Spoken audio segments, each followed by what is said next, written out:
गस्सान was under the suzerainty of Byzantine. 620 से 638 तक इनकी हुकूमत रही है। ये अरब कबीला है, यमन में रहते थे, लेकिन इन्होंने यमन से हिजरत करके ये लिवांत रीजन में शिफ्ट हो गए थे और वहाँ पे जाके इन्होंने जो है बाइजेंटीनों के अंडर में रहना शुरू कर दिया था। और जब कोई लड़ाई वगैरह होती तो ये बाइजेंटीनों की तरफ से ही लड़ते थे। इन्होंने सासानियों के ख़िलाफ़ जंग की है बाइजेंटीनियों के साथ। और इनका जो पहला बादशाह था उसका नाम जफना था और जो इनका आखिरी बादशाह था उसका नाम जबला था। अगला क्वेश्चन है, Hubal the main deity of the Arabs during pre Islamic days was brought to the Mecca from Syria. Amr ibn Luhay लेकर आया था। इसको कहाँ से लाया था? शाम से लेकर आया था, यानी from Syria. Ziyad ibn Muawiya was the name of the Muallaq writer Nabigha Zubyani. ये ज़ुब्यान का भी लिखा था, लेकिन इसने सारा वक्त जो है अल-हिरा डायनेस्टी जो है उसके कोर्ट से जुड़े रहकर गुजारी है। The Christian delegation that visit the profit came from. हमने पिछले क्वेश्चन में इसको पढ़ा था। नजरान क्रिश्चियन कबीला जो था वो क्रिश्चियन वक्त जो था अल्लाह रसूल के हुक्म दरबार में आया था। The companion of the prophet who is credited with the तफसीर of large number of the Quran Hazrat Ali. The direction of prayer at Medina was change to the Kaaba 16 month after the migration. Migration के 16 महीने बाद काबा change हुआ था, यानी काबा की तरफ हमारा किबला चेंज हुआ था। The desert of An Nafud and Rub al Khali are joined by a strait. An Nafud जो है अगर हम देखें तो इसका आंसर अदहना होता है, लेकिन अगर हम देखें जैसे कि ये एक लंबी सी स्ट्रिप है ऐसे करके, तो जो अन-नुफूद है, अन-नुफूद ये वाला एरिया है, यानी कि नॉर्थ का। पर ये भी सवाल आ सकता है कि नुफूद कौन सा एरिया है डिजर्ट का, तो ये अन-नुफूद जो है ये वो नॉर्थ का एरिया है और अरबुल खाली ये साउथ का एरिया है। और इन दोनों को जो चीज़ जोड़ती है वो अदहना है और ये रेड सैंड एरिया भी कहलाता है। उसके बाद Ayyam Tashriq fall in the month of Zilhijja, और ज़िलहिज्जा की 11, 12, 13 तारीख को अय्याम तशरीक कहते हैं और 9 तारीख को अरफात का दिन कहते हैं, यानी दिन अरफात के मैदान में जाते हैं, और 10 तारीख को यौमुन नहर कहते हैं, यौमुन नहर। नवा क्वेश्चन है, after the conquest of Mecca its first governor that was appointed by the prophet was Attab ibn Usaid. ये 630 में फतेह मक्का के बाद इस्लाम लाए थे और इनको अल्लाह के रसूल ने, ये कम उम्र में कम थे और इनके मुकाबले में काफ़ी एक्सपीरियंस लोग मौजूद थे, उसके बावजूद भी अल्लाह के रसूल ने मक्का का गवर्नर इनको चुना था। और इनके बेटे अब्दुर्रहमान जंग जंगल में हज़रत आयशा की जानिब से लड़े थे। The Jews of Khaybar were allowed to remain in possession of their lands on the payment of half of the produce, यानी कि जितनी भी उनकी प्रोडक्शन होती है उसका जो हाफ देंगे वही उनका जिजिया होगा। इसी बिना पर वो वहाँ रह सकते थे। One of the following incident is described in the Quran as a clear victory, Sulh Hudaibiya, यानी ट्रीटी ऑफ हुदैबिया। द तहवील ऑफ क़िबला is mention in the Sura Al Baqara, Al Baqara में है। Identify the commentator of the Quran who belongs to the Medina school of तफसीर। तो कौन है इसका आंसर? Muhammad ibn Kab. 14वां क्वेश्चन है, this question consist of 3 statement, indicate the correct answer from the alternatives given below by using code. In affairs such as various financial transactions, making a will and acquiring a small loan, the parties involved should not write down a document. ये क्या है? Wrong है। Should not write down a document, यहीं से समझ में आता है कि गलत है। Gambling and interest are some horrendous form of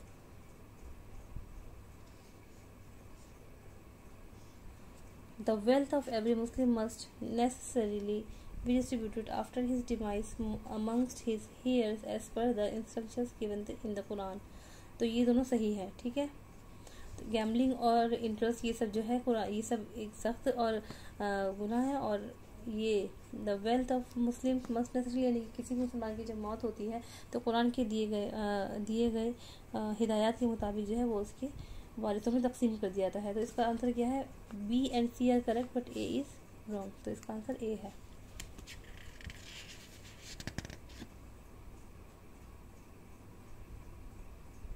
15वां question है, which of the following is not correctly match. तो सैयद अहमद खान की है तफसीर कुरान वल हुदा वल फुरकान, ये इन्हीं की है, सही है ये। तो हम क्या देखना है? Not correctly match. अबुल आला मौदूदी की तफहीमुल कुरान है, तो ये भी सही है, ये भी सही है। अशरफ अली थानवी की बयान कुरान है, ये भी सही है। अबुल कलाम आज़ाद की रूहुल मानी नहीं है, तो ये वाला गलत है। तो इसका आंसर कौन सा क्या, थर्ड हो गया। रूहुल मानी किसने लिखी है? ये 30 वॉल्यूम की तफसीर है और इसको एक इराकी स्कॉलर ने लिखी है जिनका नाम मोहम्मद अल अंदलूसी है।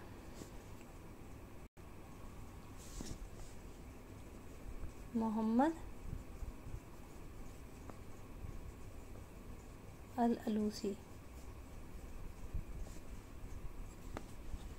अगला क्वेश्चन है which of the following is correctly match. कई दफ़ा ऐसा होता है कि इसके चक्कर में गलत हो जाता है। इब्न जरीर अत-तबरी की अस्सिराजुल मुनीर नहीं है। फ़खरुद्दीन अल-राज़ी की मफ़ातिहुल गैब है, तो इसका सही आंसर यही है। इससे कुछ लोग कंफ्यूज हो सकते हैं कि अज़्ज़मख़शरी की अल-कश्शाफ़ है, तो इसको ध्यान से देखना है कि अल-कश्शाफ़ नहीं अल-कश्फ़ वल बयान तफ़सीरुल कुरान है।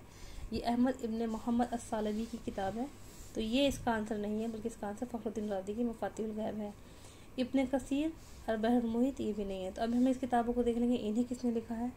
तो अस्सिराजुल मुनीर किसने लिखी है? जलालुद्दीन सुयूती ने।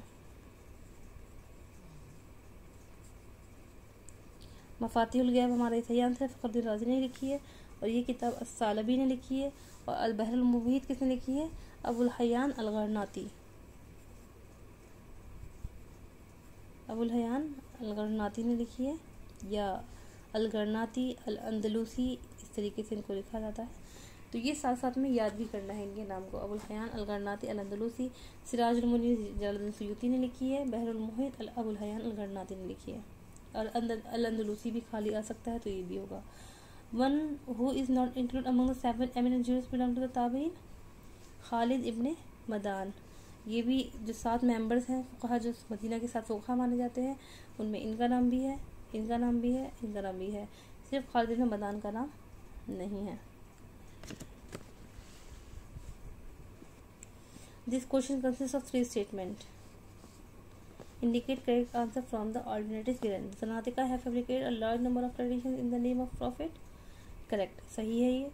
Ahmad ibn Hanbal has said that hadith and tafsir has been more affected by forgery than any other branch of literature. यानी कि जालसाजी से, इन सब चीज़ों से ही ये हदीस और तफसीर जो है सबसे ज़्यादा अफेक्टेड हुई है, बाकी किसी और लिटरेचर से इतना नहीं हुई है। इमाम Bukhari selected 12,000 genuine traditions from the collections of 1 lakh traditions in circulation, तो ये गलत है। उन्होंने सही बुखारी में जो है सही आदीस जमा किए। तो इसका आंसर क्या है? ए और बी करेक्ट है और सी रॉन्ग है। तो इसमें ए और बी कौन सा है? A and B are correct and but C is wrong. इसका आंसर थर्ड है।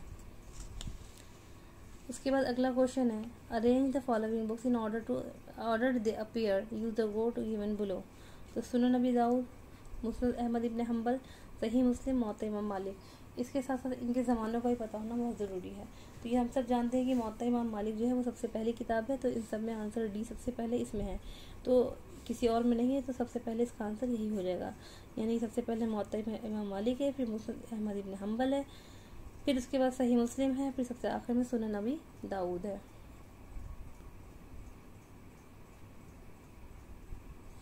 बीसवां क्वेश्चन है the companion who used to teach फिक at the mosque of Al Kufa during the Umar's caliphate was Abdullah ibn Masud. इन्हीं से ही वहाँ के सारे जितने भी आगे चलती हैं शाखें वो सब इन्हीं से ही चलती हैं, अब्दुल्ला इब्न मसूद से ही। फिर अगला क्वेश्चन है during the caliphate of Abu Bakr those who refuse to pay ज़कात belong to the tribes of Yemen. Yemen के थे वो लोग, ये सब हमें पता है। अगला क्वेश्चन है match the following, identify the correct answer and mark the same in the code given below. इसमें क्या है, हमें सही आइडेंटिफाई करना है। तो एक तरफ हम देखते हैं सकीफ़ा बनी सायदा है, बनु हनीफा है, अतीक है, यमन है। तो सकीफ़ा बनु सायदा में कौन आएंगे? साद इब्ने उबादा। ये कौन थे साद इब्ने उबादा? ये खज़रज कबीले के लीडर थे और बाद में जो है पूरे अंसार कबीले के लीडर बन गए थे। तो जब अल्लाह के रसूल की डेथ हुई थी तो इन्होंने अपने आप को जो है अब अगला खलीफा होना क्लेम किया था, क्योंकि ये अंसार थे और ये समझते थे कि हम ज़्यादा हकदार हैं। सकीफ़ा बनी सायदा और ये बनी सायदा कबीले से ताल्लुक़ थे, तो ये हो गया सेकंड। यानी ए का सेकंड किसी में है, इसमें है, और किसी में नहीं है, तो इसका आंसर सेकंड ही होगा। फिर भी हम बाकी देख लेते हैं। बनु हनीफ़ा, तो जो मुसलमा कज़्ज़ाब था वो बनु हनीफ़ा कबीले का था, यमन का था और बनु हनीफ़ा का कबीले का था। और उसके बाद अतीक आता है। तो अतीक में यहाँ पे देखें तो असवद अंसी नहीं है। और अब्दुल्ला इब्न अबी क़हाफ़ा, तो ये कौन है? अबू बकर रज़ियल्लाहु ताला अन्हु है। इनका नाम अब्दुल्ला इब्न अबी क़हाफ़ा था। क़हाफ़ा इनके अब्बा का नाम है और अबू बकर का लक़ब था अतीक। तो सी का 4। और जब हम असवद अंसी को देखते हैं तो ये भी एक शख्स था यमन का जिसने कि फॉल्स प्रॉफिटहुड का दावा किया था। तो अब हम देख लेते हैं कि हमारे मैचिंग के साथ सही है। ये ए का 2 है, सक़ीफ़ा बनी साइदा का साद इब्न उबादा। बी का 1 है, तो इसमें बी का 1 है। सी का 4 है, सी का 4 है। और फिर फिर उसके बाद डी का 4 है, उसके बाद डी का 3rd है। उसके बाद अगला क्वेश्चन 23वां है। The Muslim women protection of rights on divorce act was passed in 1986। इसका आंसर है, ये इंडिया के बारे में बात हो रही है। इंडिया में 1986 में जो है ये एक्ट पास हुआ था डिवोर्स के ऊपर, मुस्लिम औरतों के हकूक़ के लिए। Arrange the following Sufis in chronological order, use the code given below. तो सबसे पहले मोइनुद्दीन चिश्ती आ जाते हैं। इसमें मोइनुद्दीन चिश्ती सबसे पहले डी इसी में है, तो यानी इसका आंसर यही होगा। यानी सबसे पहले मोइनुद्दीन चिश्ती, फिर फरीदुद्दीन गंज शकर, फिर निज़ामुद्दीन औलिया और सबसे आखिर में बुरहानुद्दीन गरीब।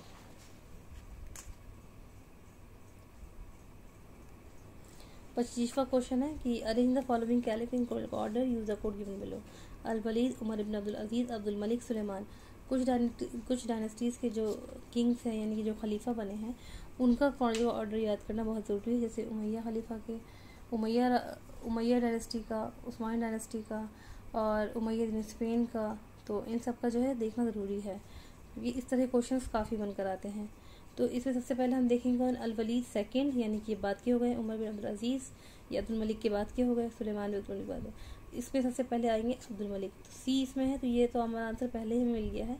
लेकिन अगर कभी कभी ऐसा होता है कि 2-3 ऑप्शन में होता है तो ढूंढना मुश्किल होता है, इसलिए हमें ये देखना ज़रूरी है। तो सबसे पहले हो गए अब्दुल मलिक, दूसरे नंबर पे हो गए सुलेमान और तीसरे नंबर पे हो गए उमर बिन अब्दुल अजीज़। ये 5वां खलीफा है, इनको राइटली गाइड कैलिफा रहता है 5वां। और चौथे अल वलीद 2 हो गए। One of the following is not counted among the 4 political genius of the Arab Muslims. तो अगर हम इनको मिलाते हैं तो मिलाने से भी हमें समझ आएगा कि मुग़ीरा इब्न शवा, अमर इब्न आस, मुआविया, ये तीनों एक जैसे हैं। अबू मूसा अशरी अलग है, तो इसका आंसर अबू मूसा अशरी है। The Naqshbandi Sufi order was established in India by Baqi Billah. Al Khalil ibn Ahmad is credited with having compiled as the Arabic dictionary. ठीक है। The population under the Umayyad was divide into 4 social classes.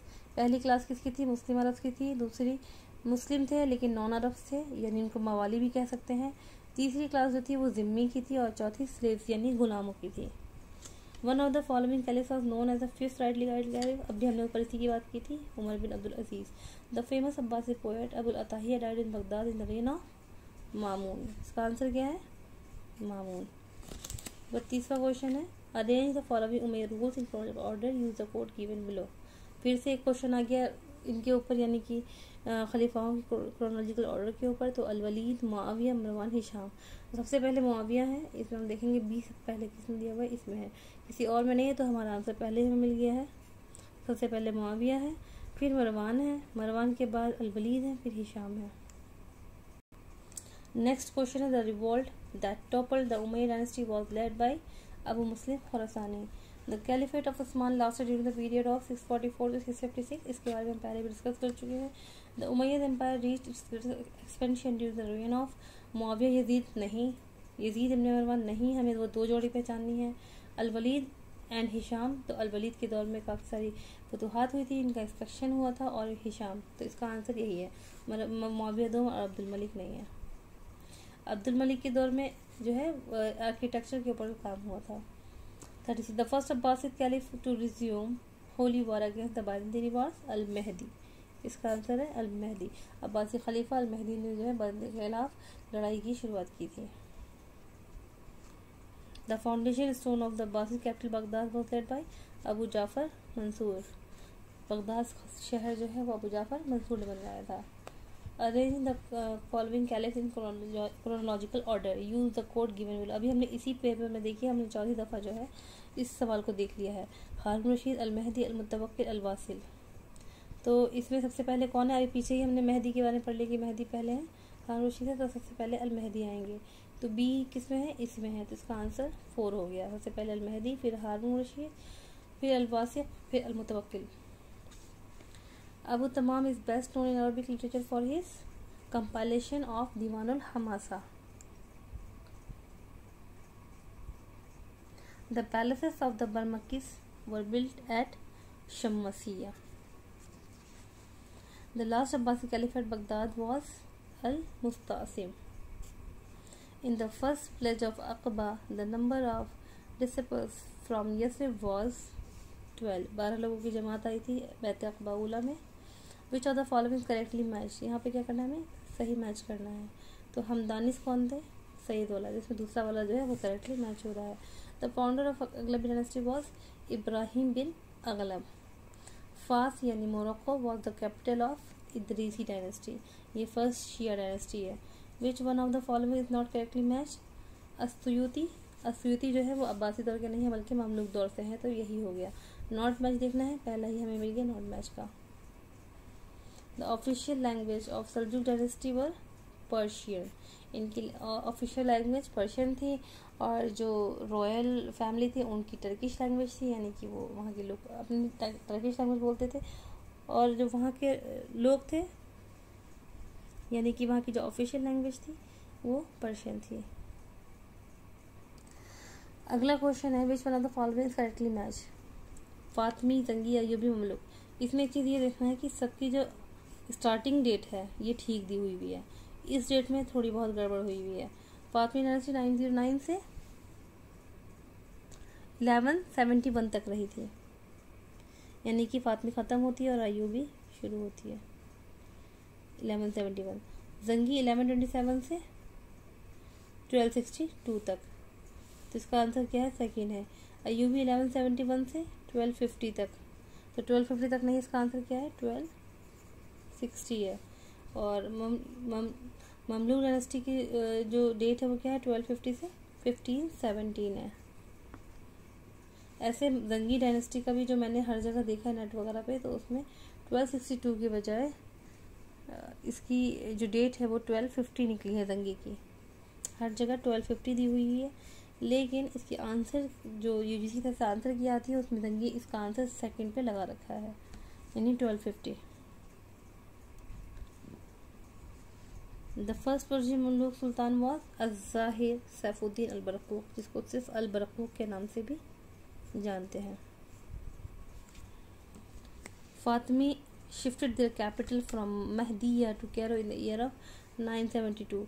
कहीं पर 973, अगर 972 भी आएगा और option में अगर और अलग अलग डेट्स होंगे तो 972 भी हो सकता है। कहीं पर 933 दिया है, कहीं पर 972 दिया हुआ है। The last caliph of Fatimi dynasty was al Adid. Sheikh Safiuddin, the founder of Safiya tariqa, was the disciple of al khalifa of sheikh Zahid Gilani. The element of the doctrine of incarnation यानी कि अवतार are traceable among the Babis. अवतार के ऊपर कौन, यानी कि अवतार कहते हैं किसी का अवतार बन जाना, यानी कि जैसे कि शिव का अवतार जो है वो राम और कृष्णा है, तो इसी तरीके से बाबीज जो है वो इस तरह का जो है अक़ीदा रखते हैं। द 8th इमाम ऑफ इस्ना आशरी शिया सेक्ट, हमने उस दिन शियाओं का जो इमामा सिस्टम उसके बारे में पढ़ा था। तो अली अल रिज़ा जो हैं 8वें इमाम हैं। मूसा कासिम कौन से इमाम है? 7वें हैं। अली ज़ैनुल आबिदीन 4थे हैं, और अली अल हादी 10वें हैं।